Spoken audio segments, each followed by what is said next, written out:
ಸಂಪೂರ್ಣ ರಕ್ಕಸ ಅಲ್ಲ ಅನ್ನೋದನ್ನು ಕೇಳಿದ್ದೇನೆ. ಕಲಬೆರಕೆ ಉಂಟು ಅಂತ ಹೇಳಿ ಕೇಳಿದ್ದೇನೆ ನಾನು. ಅಂದ್ರೆ ಸಂಪೂರ್ಣ ರಕ್ಕಸ ಅಲ್ಲ. ಅಂದ್ರೆ ಮಾನವ ಮತ್ತು ದಾನವರಿಂದ ಹುಟ್ಟಿದವ ಅನ್ನುವ ವಿಚಾರವನ್ನು ಎಲ್ಲಿಯೋ ಕೇಳಿದಾಗ ಉಂಟು. ಕಲ್ಲುಬೇರಿಕೆ ಅವಾಗ ಶಬ್ದ ಹಾಕ್ಲಿಕ್ಕೆ ಹೋಗ್ಬೇಡಿ. ಆಮೇಲೆ ಮತ್ತೆ ಮುಂದೊಂದು ದಿನ ಏನಾದ್ರೂ ಕಲ್ಲುಬೇರಿಕೆ ಒಟ್ಟಿಗೆ ಇರುವುದಂದ್ರೆ ಎಂತ ಮಾರ್ಕ್ಸ್ ಆಗ್ತೀರಾ ಅಂದ್ರೆ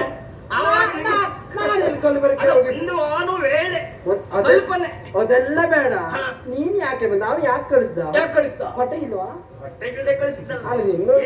ಯಾರ್ಯಾರಿಗಿಲ್ಲ ಅವ್ರನ್ನ ನೋಡ್ಕೊಂಡು ಬಾ ಅಂತ ಕಳಿಸಿದ. ನಮಗೆಲ್ಲ ಹೊಟ್ಟೆಗೆ ಹೆಚ್ಚೆ ಉಂಟು. ನಮ್ಗೆ ಗೊತ್ತಾಯ್ತು, ನೀವು ನೋಡಿದ ಮೇಲೆ ಹೊಟ್ಟೆಗೆಲ್ಲ ಹೆಚ್ಚಾಗಿ ಹೀಗಾಗಿದ್ದೀರಾ. ಬಹುಶಃ ನಿನ್ನೊಂದು ಕೇಳ್ತೇನೆ ಮತ್ತು ತಾಯಿಯಿಂದ ನೀವು ಬಿಡಿ, ನೀವು ಭಾರತದಿಂದ ಇದ್ದೀರೋ ಗೊತ್ತಾಯ್ತು. ಅಲ್ಲ ಊರಿಗೆ ಏನಾಗಿದೆ? ಒಳ್ಳೆ ಪಾಪ ನಿಮ್ಗಿಂತ ಬಹಳ ಸ್ಕೂಲ್ ಇದ್ದಾವಲ್ಲ.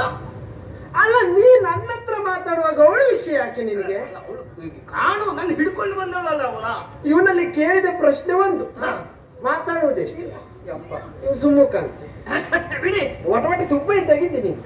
ಮತ್ತೆ ನಾವು ಹೋದಲ್ಲ ಅದೇ, ಅದರಿಂದ ಏನಾದ್ರೂ ಸ್ವಲ್ಪ ಕೆಲಸ ಮಾಡೋದು. ಎಲ್ಲ ಕಡೆ ಆಡಿದಂತೆ ನಮ್ಮಲ್ಲಿ ಆಡ್ಬೇಡ. ಜಾಗ್ರತೆ ಮಾಡು. ನಾವು ನೋಡಿದ್ದಿಲ್ವಾ ಜನ? ಅಂದ್ರೆ ನಾವು ಎಲ್ಲೆಲ್ಲ ಸುತ್ತಾಡ್ಕೊಂಡು ಬಂದವ, ಈಗ ಇಲ್ಲಿಗೆ ಬರ್ಬೇಕಂತ ಬಂದದ್ದಲ್ಲ. ಬಹುಶಃ ಭಿಕ್ಷುಕನ ದೇಶ ಮಾತಾಡ್ತಾನ ಎಲ್ಲ ಕಡೆ ಹೋದೆ. ಪ್ರಚಾರ ಅಮ್ಮ ಯಾರು ಅಲ್ಲ, ಅವ್ನು ಇರುದಿಷ್ಟೇ ಮಾತಾಡುದು ಇಷ್ಟು. ಹೌದೌದು.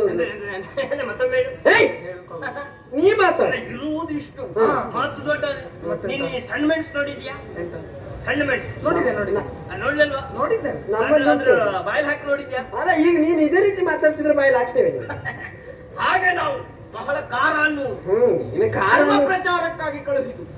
ಧರ್ಮ ಪ್ರಚಾರವನ್ನು ಮಾಡುತ್ತಾ ಧರ್ಮ ಪ್ರಚಾರ ಅಂದ್ರೆ ಹೇಗೆ? ಧರ್ಮ ಪ್ರಚಾರ ಅಂದ್ರೆ ಹೇಗೆ? ರಕ್ಕಸರೆಲ್ಲರೂ ಧರ್ಮವಂತರಾಗಬೇಕು, ಧರ್ಮದ ನೆಲೆಯಲ್ಲಿ ನಡೆಯಬೇಕು, ಕೆಟ್ಟ ಕೆಲಸವನ್ನು ಮಾಡಬಾರದು. ಅಲ್ಲ, ಧರ್ಮವಂತರಾಗಿರ್ಬೇಕು. ಹೌದು. ಕತ್ತಲೆಯಲ್ಲಿದ್ದವನಿಗೆ ಮಾತ್ರ ಬೆಳಕಿನ ಮಹತ್ವ ಎನ್ನುವುದು ತಿಳಿಯುತ್ತದೆ. ಈಗ ದಾನವರಿದ್ದರಿಂದಲೇ ಸುಮನಸರಿಗೆ ಮಹತ್ವ ಅನ್ನುವುದು. ಈಗ